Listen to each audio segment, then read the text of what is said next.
Luces rojas en la carretera. Todo esto empezó cuando hice algunas de las típicas travesuras de recién salido del instituto. Hice un plan con mi novia para enrollarnos y pasar una noche a solas en la cabaña de su padre junto al lago. El plan era sencillo. Les diría a mis padres que iba a casa de mis abuelos el fin de semana, saldría de casa el viernes y llegaría a la cabaña el mismo día, y mi novia y yo tendríamos la tarde del viernes y prácticamente todo el sábado para nosotros. También teníamos otras cosas que cubrir. Ella le diría a su madre que estaba con su padre y viceversa. Yo era un poco escéptico, pero me aseguró que no se hablarían para saber cómo estaban debido a un divorcio muy feo y que sus intercambios entre ambos eran normales y no serían cuestionados. Llamaría a mis padres y abuelos y les diría que me quedaría en casa de unos amigos a mitad de camino, y si alguno de ellos me preguntaba por qué no había ido, diría que me había quedado dormido y que me quedaría a pasar la noche. Claro que lo consulté con mi amigo y me dijo que no le importaba que fuera una coartada, así que quedó todo resuelto. Pensándolo bien, el plan era mucho más complicado de lo necesario. Podría haberle dicho que me quedaba en su casa el fin de semana, pero bueno, la perspectiva es 20/20. Estaba a 1 hora de distancia de nuestros padres, en direcciones diferentes, así que estaba un poco apartado, pero es un obstáculo fácil de superar cuando algo tan atractivo está a tu alcance. Me despedí de mis padres y comencé a conducir en la vieja camioneta de mi papá. No sé si debería haberlo mencionado antes, pero supongo que ahora es el momento de hacerlo. Soy un poco paranoico, no esquizofrénico ni nada, solo un poco preocupado. Nervioso de que algo pudiera salir mal o constantemente atento a las señales del universo o de Dios para hacer lo correcto. Esto, sumado a un plan inestable para posiblemente la peor cosa que he hecho, me causó estragos. Sé que lo que hice no fue tan malo, pero parecía que constantemente me daban oportunidades para dar marcha atrás o reconsiderar mis decisiones. Giros equivocados, fallas del GPS o un auto parado frente a una casa que tuve que rodear. Cada camino de entrada abierto parecía una invitación a dar la vuelta. Todo salió según lo previsto. La encontré allí e hicimos lo que se puede imaginar que haría una pareja de adolescentes sola en una cabaña. Recibí una llamada sobre las 12 preguntándome dónde estaba y si iba a aparecer, y después todo salió sobre ruedas.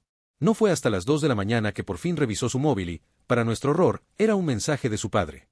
Dijo que iría a la cabaña con su madrastra temprano, sobre las 7 u 8, para poder madrugar y que pasarían a recogerla por la mañana. Esto nos entró el pánico de inmediato. Teníamos que limpiar la cabaña como si no hubiera nadie y cada uno por su lado. Ella iba al apartamento de su madre y entraba a escondidas o se quedaba en el aparcamiento hasta que su padre viniera a recogerla, y yo iba a casa de mis abuelos, entrando a escondidas o esperando fuera como ella. Dejamos todo como estaba, nos despedimos y nos fuimos a la oscuridad. Estaba solo en un tramo de una vieja autopista, nervioso como el infierno de que me descubrieran al detenerme y tener que explicar por qué aparecía a las 3 de la mañana. Intenté sacarme eso de la cabeza y concentrarme en la carretera y las indicaciones del GPS de mi teléfono. Todo lo que tenía que hacer era llegar a mi salida, y entonces abría el camino desde allí. Se suponía que solo serían 15 minutos y luego estaría en mi salida. Conté cada minuto, cada milla. No estaba allí. Solo un tramo interminable de la barandilla y un bosque impenetrable. No podía haberlo pasado por alto. No conocía bien esta vieja autopista, pero sabía que la salida debería haber estado allí. Miré mi teléfono para comprobar si de alguna manera lo había pasado por alto o si incluso estaba en el camino correcto. Estaba muerto, completamente tapiado. La pantalla que decía que necesitaba cargarse ni siquiera aparecía y no respondía al enchufarlo. Estaba jodido, no tenía ni idea de dónde estaba y no había nada a la vista. Ni una sola señal, salida, edificio, ni siquiera un coche averiado. Simplemente nada. El mismo tramo interminable de carretera. No es que se repitiera, pero todo parecía igual. Recorrí esa carretera durante horas, o eso me pareció, demonios, no tenía forma de saber la hora. Solo ese mismo tramo de carretera bajo mis faros y el cielo negro de la noche. Estaba perdido y me daban náuseas de puro miedo pensar en estar perdido en esa carretera hasta el amanecer. Mi mente empezó a vagar por todas las cosas malas que podrían pasar. Podría quedarme sin gasolina, o la camioneta podría averiarse, o atropellar a un ciervo. Si alguna de esas cosas ocurriera, estaría más jodido de lo que ya estaba. Estaría atrapado caminando por esta carretera buscando ayuda, y luego tendría que explicarles a mis padres por qué estoy en medio de la nada a estas horas. Entonces vi un rayo de esperanza a lo lejos. Farolas a lo largo de la carretera. Sentí un pequeño alivio, con la esperanza de que hubiera una señal o algún lugar cerca que me indicara al menos dónde estaba. El alivio no duró mucho, las farolas parecían tan interminables como las barandillas y los árboles que las rodeaban. Ni un solo objeto a la vista. Aunque era muy tarde, o temprano según se mirara, no había ni un solo coche.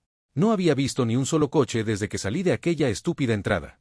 Nada más que los árboles, la barandilla y ahora estas malditas farolas. Mi frustración aumentaba cada vez más, además de todas las demás sensaciones que había estado experimentando. Todavía tenía el estómago revuelto y una oleada de miedo en el pecho. Estaba sudando, pero bajar las ventanillas no hacía más que revolcarme y cabrearme aún más, así que seguí subiéndolas. Tenía los nervios destrozados y solo quería salir. La radio cobró vida con un ruido estático casi ensordecedor que llenó toda la cabina. Intenté bajar el volumen o buscar otra emisora, pero se había quedado atascada. Una oleada de ira me invadió y le di 2 golpes a la radio en un intento impotente de silenciarla. Me limpié la cara e intenté recomponerme, pero al mirar la carretera, noté que las interminables farolas empezaban a atenuarse y que la radio se oía cada vez más baja a medida que las luces se apagaban. Entonces hubo oscuridad y silencio. Solo mis faros y el zumbido del camión. Me asustó y me provocó una sensación de pavor que ni siquiera sabía que fuera posible. Solo mis faros, el zumbido del camión, los árboles, la barandilla y las farolas ahora apagadas.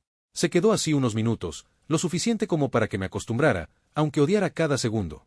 De repente, esa estática volvió con toda su fuerza mientras todas las farolas se iluminaban con una siniestra luz rojo sangre. Estaba exhausto y más asustado que nunca en mi vida. Sabía que tenía que salir de allí de alguna manera. Revisé mis limitadas opciones. Pensé en salir y atravesar el bosque, pero rápidamente lo descarté como una estúpida solución a mi problema, que probablemente era 10 veces peor. Podía dar la vuelta, esta carretera no me llevaba a ninguna parte y, con suerte, al menos podría volver a la civilización, aunque eso significara presentarme en la cabaña de su padre temprano por la mañana. En el peor de los casos, me quedaba sin gasolina volviendo por donde había venido, pero para mí era mejor que quedarme sin gasolina yendo hacia la nada. Empecé a reducir la velocidad para prepararme para el giro, pero justo cuando estaba a punto de girar, vi que las luces detrás de mí se apagaban. Una a una, cada segundo, una oscuridad que consumía las amenazantes luces rojas parecía un monstruo corriendo a destrozarme. Pisé el acelerador. No iba a dejarme atrapar por esa oscuridad, de alguna manera sabía que sería mi fin. Era maligno, igual que las luces rojas. Estaba lejos, pero no demasiado. Quisiera dar una estimación aproximada, pero nunca podría estar seguro, quizá unas 100 farolas.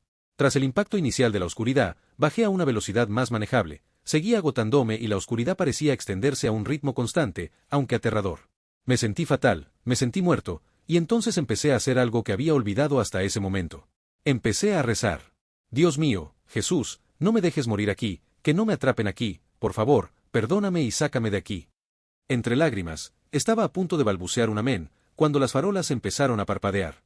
El estroboscopio de las farolas me lanzó entre mi infierno rojo y la oscuridad. La estática de la radio se encendía y apagaba con las luces. Era desorientador y me hizo sentir aún más enfermo. En ese momento estaba llorando, sabía que iba a morir. Entonces, más adelante, vi que las luces se apagaban. Solo había oscuridad, pero no tenía otra opción y opté por la opción más cercana. Seguí adelante. Las farolas y las barandillas dieron paso a un camino de tierra rodeado de árboles. Vi como la última farola roja se apagaba, consumida por la oscuridad. No me sentí aliviado, pero la amenaza de muerte inmediata había desaparecido por ahora. La radio emitía un zumbido bajo, no ofensivo, pero tampoco alentador. Seguía muerto de miedo, pero sin un muro de muerte negra persiguiéndome, podía recostarme e intentar recomponerme. Reduje un poco la velocidad y esperé y recé para que al final del camino encontrara un lugar seguro y familiar. Sentí una opresión en el pecho y esa misma sensación de muerte, desesperación y pavor me invadió al ver una luz roja en el retrovisor derecho. Luego, delante de mí, a mi izquierda, luego a mi derecha. Aparecía y desaparecía en diferentes puntos del bosque. Aparecía por todas partes. El volumen de la radio fluctuaba según la proximidad de la luz. Debía estar torturándome. Debía estar torturándome por algún placer enfermizo. Aceleré, esperando encontrar la salvación. Entonces el zumbido de la radio fue interrumpido por algo que todavía odio y nunca podré entender. Con una voz que no era del todo robótica, con un tono como el de un noticiero, sonó una voz de mujer. 2 muertos en la carretera. Una y otra vez exactamente de la misma manera con el mismo ritmo. Cada maldita vez. Era como una serie de cuchillos apuñalándome en el corazón y los pulmones. Perdí el control y comencé a llorar de nuevo, no pude evitarlo. Sabía que ya estaba muerto y fue empeorando cada vez más. Las luces dejaron de aparecer aleatoriamente a mi alrededor y parecían estar fijas en el mismo lugar sin importar lo lejos o rápido que fuera. 2 muertos en la carretera. Una y otra vez parecía hacerse un poco más fuerte cada vez. Estaba fuera de mí en este punto, solo una cáscara pisando el acelerador, luego una señal amarilla destrozada apareció en mis faros. Decía callejón sin salida. La posibilidad de que este infierno tuviera un final repentino no se me había ocurrido. Para empeorar las cosas, la luz del combustible sonó y, de alguna manera, mi corazón se encogió aún más. Estaba tan distraído con la luz del combustible y la señal que no me di cuenta de que las luces rojas circundantes habían desaparecido y solo quedaba una luz fija detrás de mí en la carretera, que se acercaba rápidamente. 2 muertos en la autopista se hizo cada vez más fuerte hasta que fue lo único que pude oír. Si llego a ese callejón sin salida, O me estrello y muero o me topo con la luz roja. Me dije a mí mismo que tenía que dar la vuelta. Era la única opción que no me iba a matar inmediatamente, al menos eso esperaba. Podía ver el callejón sin salida más adelante. Era un muro sólido de árboles y el camino de tierra terminaba abruptamente. Pisé el freno mientras giraba bruscamente a la izquierda. La luz roja se filtró por las ventanillas al hacerlo. Tuve que cerrar los ojos y agachar la cabeza para que no me cegara. Una gran fuerza golpeó el lateral del camión acompañada de un fuerte golpe metálico. Con los ojos aún cerrados pude escuchar, podía sentir esa cosa arrastrándose por fuera de la camioneta. Me desmoroné, vomité en mi regazo y me oriné encima. Estaba tan increíblemente aterrorizado que solo podía mantener la cabeza agachada, los ojos cerrados, la muerte agarrando el volante con el pétalo en el suelo. 2 muertos en la carretera, seguía sonando a todo volumen mientras oía y sentía el peso de esa cosa desplazándose del techo al capó. Me quedé atrapado en mi sitio, gritando de puro terror.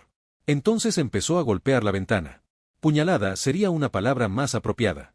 Podía oír el cristal romperse al golpear al mismo ritmo de 2 muertos en la carretera. Sentí una eternidad temblando allí. No me importaba si me quedaba sin gasolina o me estrellaba y moría, simplemente no podía mirar esa cosa. 2 muertos en la carretera y ese horrible golpeteo que pareció durar una eternidad me perseguirán el resto de mi vida. Luego en algún momento simplemente se detuvo. Pasó un minuto antes de que me diera cuenta de que el ruido y la radio habían desaparecido. No supe cuándo, pero nunca podría estar seguro de si había desaparecido. Simplemente iba a toda velocidad, con los ojos cerrados y sin tener ni idea de a dónde iba. Quería quedarme así para siempre y esperar que la dirección en la que iba fuera a casa, que todo esto hubiera terminado y que esa cosa se hubiera ido para siempre. Entonces pensé que en cualquier momento podría estrellarme y morir. Imágenes de mí mismo estrellándome y muriendo de una muerte horrible, destrozado y quemado, era todo lo que podía pensar. Después de todo este infierno, no podía soportar la idea de estar en casa y luego estrellarme. Podría haber desaparecido. Probablemente se había ido. Tardé un segundo en poder abrir los ojos. Tenía la mirada fija en mi regazo. Los pantalones estaban mojados y cubiertos de vómito, igual que el suelo. Pero la inconfundible iluminación y el resplandor de la luz del día llenaban la cabina. Levanté la cabeza de golpe, casi esperando ver farolas o algún monstruo listo para saltar, pero era la autopista. De hecho, era mi salida. Giré el volante hacia el carril de salida y subí la rampa. Se me llenaron los ojos de lágrimas de felicidad. Estaba a salvo. Justo cuando llegué a la señal de stop de arriba, la radio emitió un último gemido de muerte. Un muerto en la autopista. Me estremecí, pero me animó a salir de allí más tiempo. Entré en la gasolinera más cercana y llené el tanque lo suficiente para llegar a casa de mis abuelos. Estaba hecho un desastre cuando me vieron y les conté todo. Se lo conté todo a casi todo el mundo y, para mi sorpresa, me creyeron en su mayor parte. Supongo que por lo conmocionado y mortalmente serio que estaba. Entonces me di cuenta, un muerto en la autopista. Mi novia. La llamé para ver si estaba bien y, de nuevo, para mi sorpresa, lo estaba. Todo estaba perfectamente normal para ella y estaba de nuevo en la cabaña con su padre. Le expliqué todo y estaba preocupada por mí, pero tuvo que distanciarse un poco de mí por nuestro plan y a sus padres les preocupaba que estuviera cerca de ella después de mi incidente.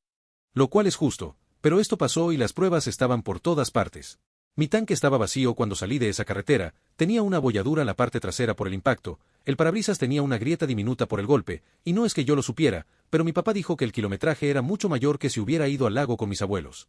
He conducido por esa carretera desde entonces y he consultado mapas y no hay ningún lugar así, y definitivamente no hay forma de terminar en una carretera así desde la autopista por la que iba. Tengo tantas preguntas que estoy seguro de que nunca tendré respuesta. La que más me golpea es la voz en la radio que dice 2 muertos en la carretera y un muerto en la carretera. No sé si se refería a mi novia y a mí o a esa cosa y a mí. Cuando me fui, ¿era yo el muerto o lo que fuera esa cosa? Nunca lo sabré con certeza, pero esa cosa, ese lugar, esas luces, la oscuridad era maligna.